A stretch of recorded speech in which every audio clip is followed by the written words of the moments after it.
What's good, YouTube? Noctoad here, welcoming you back to our next deck profile on the channel. Today I'm here with Ethan, who just came back from Altoona, Iowa, where he got 12th place with his Draco pals. We're going to go ahead and let him jump right into it. He's going to be doing his main deck, side deck, and extra deck for us. Yep, so here, like Nate said, Draco pals, so we'll start off with the four pals. Main one of the deck, Sorcerer, pop your skills, search for any other Perform Pal card from your deck. So if you have Ariadne in your skills, Luster to get that back into the extra deck. If you're already Pendulum Summoned, etc., it's the main Perform Pal in your deck. You just always want to have it in order to pop. Next one's 2 Lizard Draw and 1 Guitar Turtle. Pot of Greed's really good. You always want to have your high skills, especially since with this new version of the deck where you have a lot of low skills, you want to make sure you have enough high skills in order to have that. This is really good in order to search off of Sorcerer after you pop your skills. If you want to do your Pot of Greed play where you do Guitar Turtle and you do Lizard Draw, then draw off Guitar Turtle, and then you can draw off Lizard Draw. You can also search like Guitar Turtle, Monkey Board, etc. And for your next 2 high skills are 2 Perform Pal Silver Claw. This card's really good. One is being a level 4, so you can go into your rank 4 plays. That's a high skill, and as well as it increases Perform Pal attack by 300, so it's really good for the OTK potential. And then your 1-ofs, 1 Joker, and then 1 Monkey Board. Have to play them. Strauss is really good in the deck, and then Instant Scales is really good, especially if you can search that off Sorcerer, or if you just have this on your first turn, so you can instantly Pendulum Summon. So that's it with the Perform Pal monsters. We'll now go into the Dracos. You play 3 Master Pendulum. This card is really good, especially now with how the deck's formatting. Your vanilla monsters or your normal monsters are really important to the deck, especially this card, just because this is key to go into a Dinoster, detaching this off Majester, making sure you continue your plays off, especially this off Ignister. I mean, this card, besides Luster, is probably the main one of the deck. And then in comboing that off, the 1 Luster, you have to play it. Best card in the deck. And then 2 Vector. I see a lot of people playing 3. Playing 2 is a lot better, just because you don't want to open Vector really that much at all. Vector is not really that good. I'd rather open Master because you can easily go into Dinoster Den. This card, you basically just sitting on it unless you need a low scale. Otherwise, this is good for Draco face-off whenever you need to use that. Okay, and then the other Pendulum monsters, 3 Guiding Ariadne. This deck has moved on to more of a counter trap base orientated deck. This card is really good, being able to, especially if you open this in hand with like Luster, or you can have this with Sorcerer in order to blow itself up inside the scales. Being able to search counter traps from your deck is really good, especially this format. Just being able to have something that combos off with the deck really well, while having them at disposal in order to hinder your opponent and also advance your game state by deck thinning is really good. And then the other ones is 3 Archfiend Eccentric. This is another big high scale for a deck, being level 7 for your scale. Card's amazing. MST, Exiled Force, whenever you need it. It's really good after in the end phase to search this with off of Majester, just because you can search any Pendulum monster. This is the one you want to search, being able to knock off strikes before they happen, scoldings, warnings, etc., or any potential back row that your opponent might have set, as well as like if you need it as a generic high skill for your deck as well. Now you are playing 3 of these in place of either MSTs or the Twin Twisters, correct? Yeah, so I can get more into that later. I do side MSTs. I'll get to that between that and Twin Twister as well once we get there. And then the last 2 monsters. I tried out 2 Maxis. I felt Maxi with this would be very good right now. Even though hand traps are not as relevant right now, just because it's not a combo card. I could see this card being a lot better, just because right now with PK Fire coming out or Phantom Knight Burning Abyss, that combination of deck with that resurgence, as well as now with Beatrice coming out, I expected everyone to be going on Burning Abyss, PK Fire. This also is not really good now against Cosmo, because their main focus is to do make sure they have Tin Can and Straw Man out, because then they have 2 pilots to go off of, as well as if you can chain this to a E-Telly in the end phase, you're instantly going to get 2 cards off of that from when they special Tin Can, and then when they tag out to special a larger ship so that it does get banished in the end phase. So you're no matter, we're going to get 2 cards out of that, and then you could potentially get more. Now, do you usually set that card out when you're going against Monarchs? Yeah. Normally when I go against Monarchs, that card's one of the first cards that's going to go out of my deck, just because you don't want to see it. I mean, it's not, the potential is not there. Maxi can also be sometimes be really good in the Draco matchup, especially if you do your pot agree play after you pendulum summon and you draw that card, because then you can set up your entire field with such as like different XCs and then counter traps, and then you have that in hand. It's going to be a lot harder for them to want to go after breaking your board. Just because if they do break your board, you're instantly going to have enough cards in hand just to be able to go back after them. And the mirror match is more about who can last longest with the resources, just because it is such a back and forth heavy deck. So now I'll go into spells. 3 Upstart Goblin, 37 card deck, have to play them. Really good, helps with consistency. 3 Draco face off. This card should be banned or limited. This card's amazing. It automatically pulls 2 cards out of your deck. Pulls either, more than likely, you're going to want to pull Luster and a Vector out. Sometimes you want to pull Master if you already have Luster in hand. When Shining Victories comes out in May, Rector Pendulum comes out in this one. So that'll be really key for this card, especially if this card is at more than 1. Just because Rector is a 5 scale. So when that comes out, and it's a Drake Overlord, so at that point, you can then choose if you want a high skill or a low skill. You no longer have to do like a Luster and a Vector where it's one's a 5 and one's a 3. If you need a high skill, you can do Luster Rector, which no matter what, you're going to get a 5 skill. Or you can do a low skill. You can do a Master or a Vector if you need a low skill as well. But yeah, this card pulls 2 out of them. You can either put in your skill or special it. Makes going to Dinoster plays really easily. Opening up a Luster in your scale is really important too, especially if we have Ariane as well. Next card, 3 Wavering Eyes. Another card that probably should be banned. Just being, as well as continuing your plays, progressing your game state, as well as potentially like hindering your opponent. If you already have enough of your skills and you can play this card, continue to go through turbo through your deck, or you can put this on a defensive, and so when your opponent activates skills, especially if you're in the mirror match, and they don't have Wavering Eyes, you can entirely blow them out of the game with this card. When you're playing a deck that doesn't require pendulums, do you usually side out 1, 2, 3? It all depends on if I feel I'm going either first or second. If I feel I'm going to go second, this is actually a really good card, just because it can help you eat through their back row. For example, if I activate 2 scales and then they might chain Twin Twister, then I can chain Wavering Eyes to that, so then I still get value out of my scales. Usually though, I will side one copy of Wavering Eyes out if it's not in the mirror match, just because I have other side cards I'd rather put in. And then the last 2 spells, 2 Painful Decision, newest edition of the deck. What this card will do is you can send 1 normal or vanilla monster from your deck to your graveyard, and then add the same copy to your hand. So what you'll want to do is you'll want to send Master to the graveyard, so set up your Dinoster plays, and then you have a Master in hand, so you can automatically pendulum that out, which easily will set up your Dinoster plays, and then basically becomes free card value afterwards. And then now we're moving on to the traps. I only play counter traps. I don't play the Bottomless or Roughledge anymore, just because it's not as good anymore, just because you want cards just to like inherently just stop your opponent instead of like Treacherous, which they'll still get their effects like First Sorcerer and all that if it's still summoned.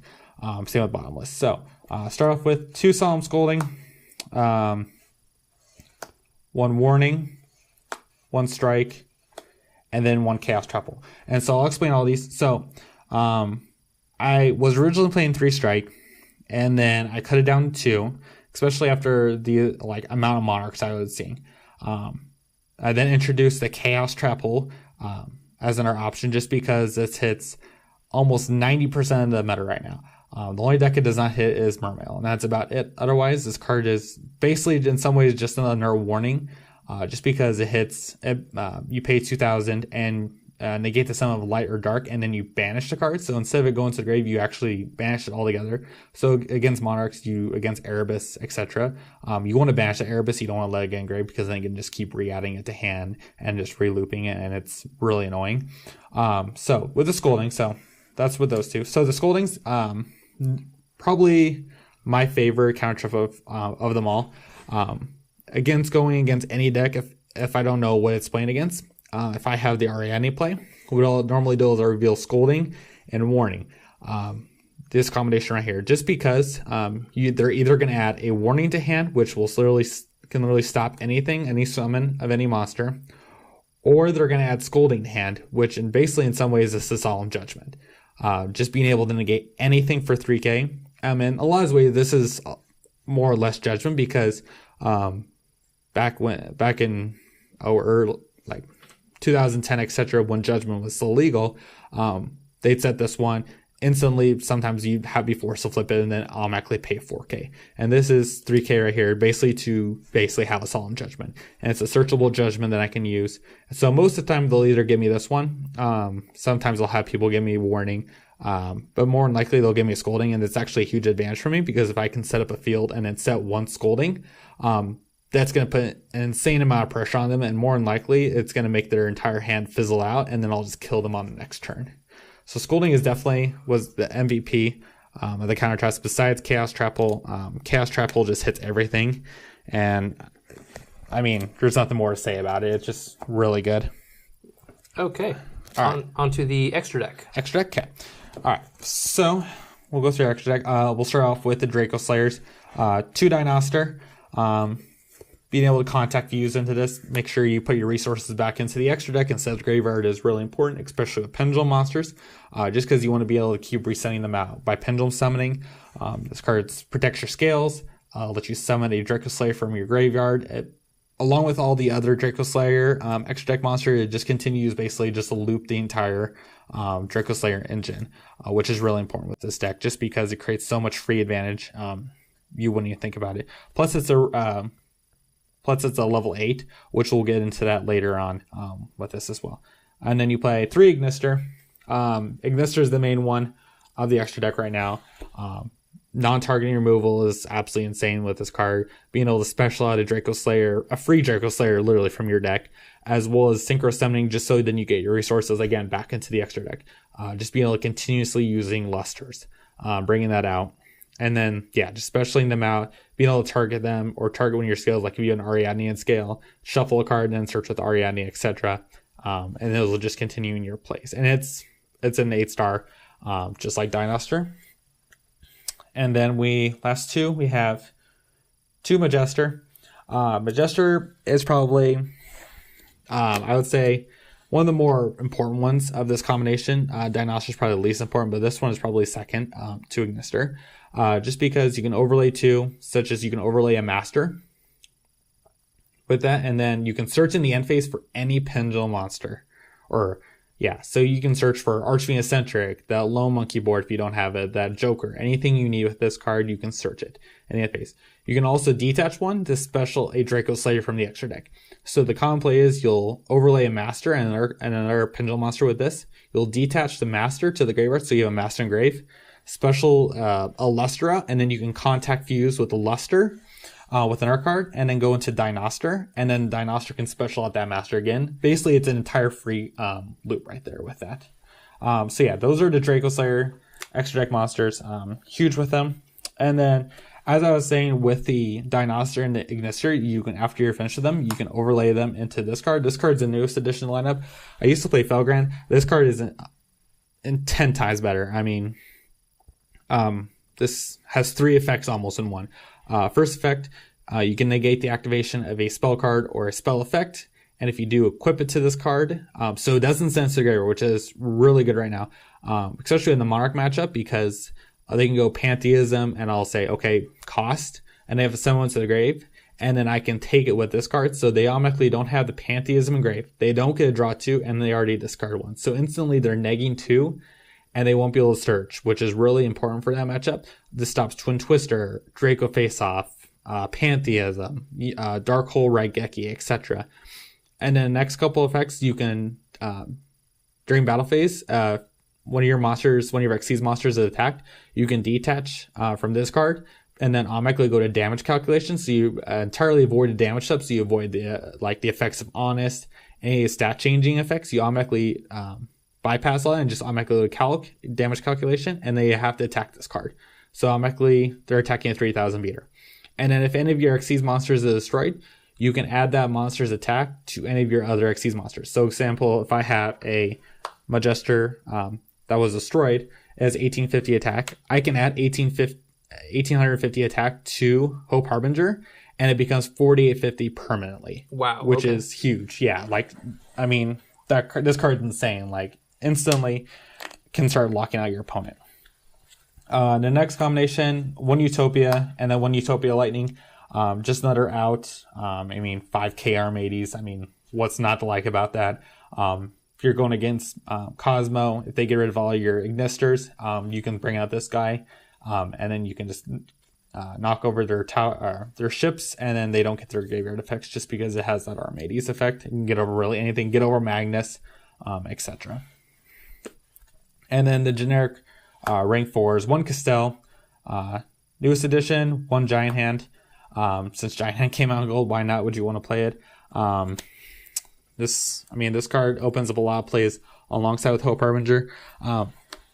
Against one of my Cosmo matchups, I ended the field with a Hope Harbinger, a Giant Hand, and 3 Chaos Trap holes set in game 2, in which, I mean, he basically couldn't do anything. He couldn't summon any monsters, couldn't activate any spells. He tried to activate Cosmotown to bait out my Hope Harbinger, and then had to attempt to do Twin Twister, in which I stopped out with Hope Harbinger. And then by then he was down to 2 cards in hand, and then he tried to summon Tin Can, and I just Chaos Trap holded. And I mean, I wasn't going to let him do anything at that point. And so this card is really good, just stopping any monster effect. Same with Hope Harbinger. This combination with Hope Harbinger, this card, and any back row, you almost instantly just lock out your opponent from doing anything. And then at which point, then if they can't do anything, they can't crack your board, and more likely you're just going to kill them the next turn. One Abyss Lord. Abyss Lord it's just a really good generic rank 4. For PK Fire, Burning Abyss, Cosmos, if you need to somehow attack over a ship and so they don't get their graveyard effect if you can't do the Ignister or Armades.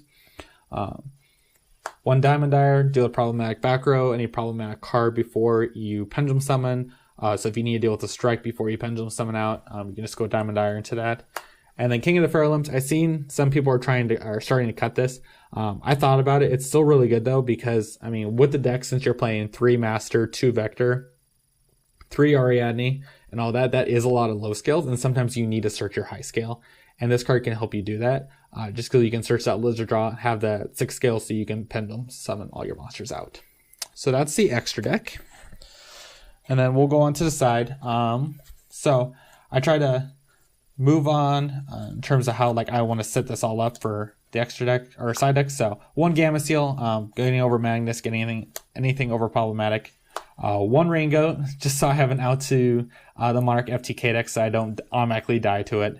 MVP of the side deck, Ghost Ogre Snow Rabbit. I hit 3 monkey boards at Altoona with this card. Just being able to nuke that card, and then most of the time they just die instantly, just because they have nothing else for the scales. And then for the spells, 3 Mystical Space Typhoon. I originally was playing Twin Twister. I didn't like it because with this deck, it's so combo orientated. You don't want to discard any of your cards. You want your cards to be able to Pendulum Summon. You want to bring them out instead of sending them to the grave, because it's just not as good, and then you have less resources for that. 2 System Down. System Down for the Cosmo matchup. Against end machines, maybe even Despot occasionally. And then 1 Raigeki. Being able to board wipe, and then potentially OTK as well.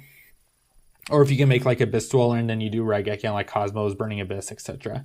Then the trap lineup, try to form it as much as possible for this one. Definitely the counter trap I would definitely highly keep recommending to put in is Magic Drain.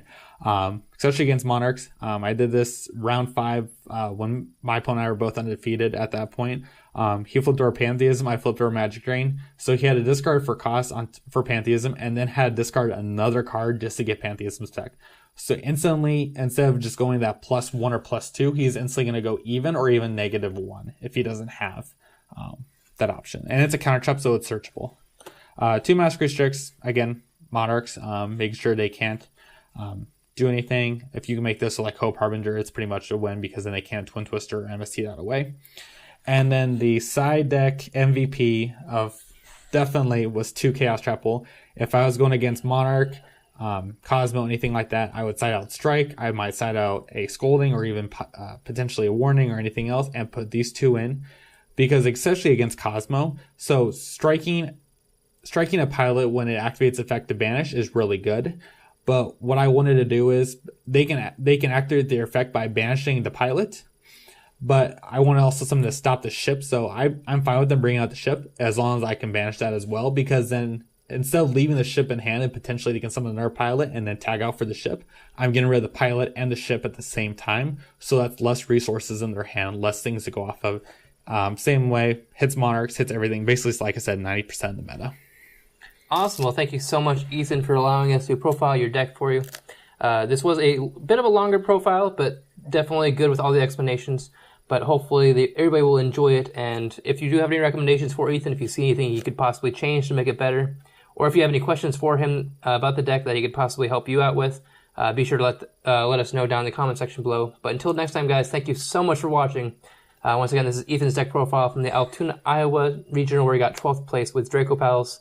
This is the Hypnotic Toad signing out for now. Peace out.